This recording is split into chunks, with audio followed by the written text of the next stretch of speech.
Imagine lying down after a long day. Your body is exhausted. Your muscles ache from work, from carrying wood, from digging fields or hauling water.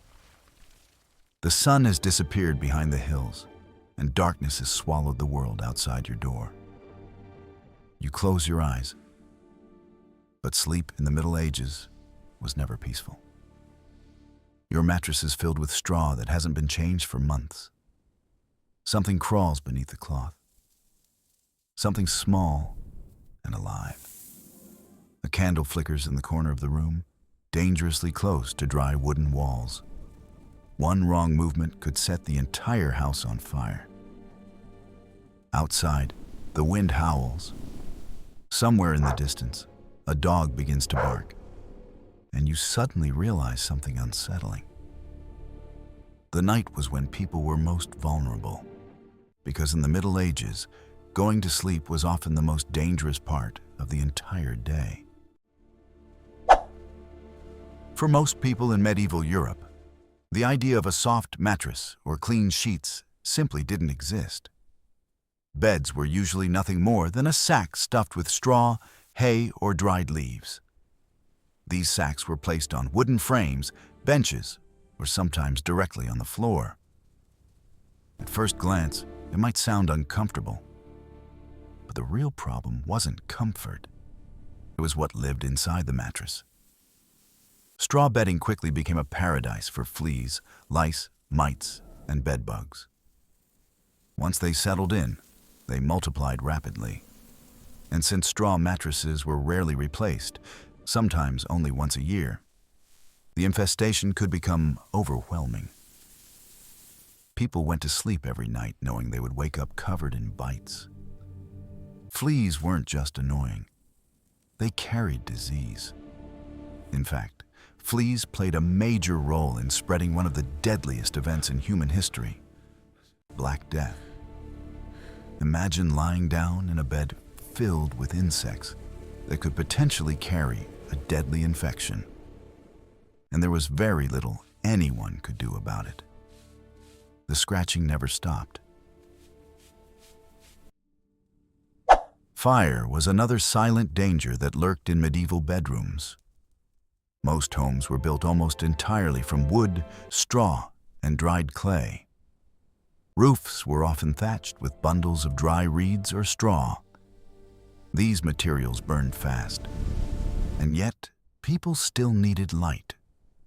Candles and oil lamps were the only way to see after sunset. But leaving a flame burning inside a small wooden house was incredibly risky. A knocked-over candle could ignite a straw mattress. A gust of wind could spread flames to a curtain. And once a fire started, there were no fire departments. Entire towns sometimes burned down in a single night. One famous example was the Great Fire of London, which destroyed thousands of buildings in just a few days. While this happened later than the High Middle Ages, it perfectly illustrates how vulnerable medieval-style cities were to fire. For many families, the safest choice was to extinguish all light before sleeping, which meant spending the entire night in complete darkness. Even without fire, medieval houses had another dangerous problem: smoke. Many homes had no chimney at all. The hearth fire burned in the center of the room, and smoke simply drifted upward toward a small hole in the roof. But smoke rarely left the house completely. Instead, it lingered. Night after night, families slept in rooms filled with smoke particles and fumes. The air was thick and heavy, especially in winter when doors and windows stayed closed. People coughed constantly. Their eyes burned. Over time, breathing smoke every night damaged lungs and weakened immune systems. But there was no alternative. The fire had to stay lit, because without it, another danger quickly appeared. Medieval winters were brutal. During the period known as the Little Ice Age, temperatures across Europe dropped significantly. Harvests failed, rivers froze, and winters became longer and harsher. Homes offered very little protection. Most houses had thin walls, small windows, and large gaps where wind could enter. Insulation barely existed. Blankets were often made from coarse wool, if a family had them at all. Poorer families sometimes slept together in one bed simply to share body heat. Even animals were brought indoors during the winter months because their warmth helped keep rooms slightly warmer. Despite these efforts, many people still froze during the night. Hypothermia was not well understood. Someone might fall asleep feeling cold and simply never wake up. For medieval families, winter nights were a test of survival.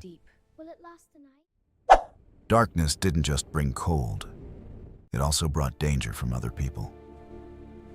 Bandits, raiders, and thieves often attacked at night, when villages were quiet and guards were tired. Small rural homes were especially vulnerable. Doors were simple wooden planks secured with basic latches. Windows had no glass, only shutters. Breaking in was not difficult. Even castles were not completely safe. While castles had guards and thick walls, night attacks were a real threat during wartime. Sleeping meant lowering your guard, and in unstable regions of medieval Europe, that could be deadly. Many families kept simple weapons close to their beds, knives, axes, or wooden clubs, just in case someone forced their way inside. Because if danger arrived in the middle of the night, there would be no warning.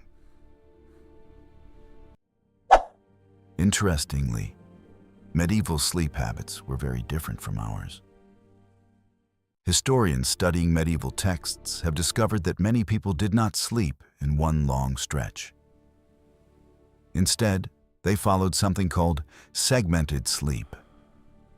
People went to bed shortly after sunset and slept for a few hours. This period was called first sleep.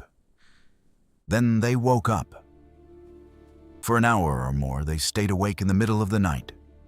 Some prayed, some talked with family members. Others performed small tasks like sewing or preparing food.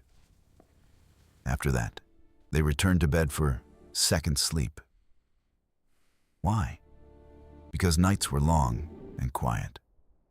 Without artificial lighting, there was little else to do. But this period of wakefulness had another effect.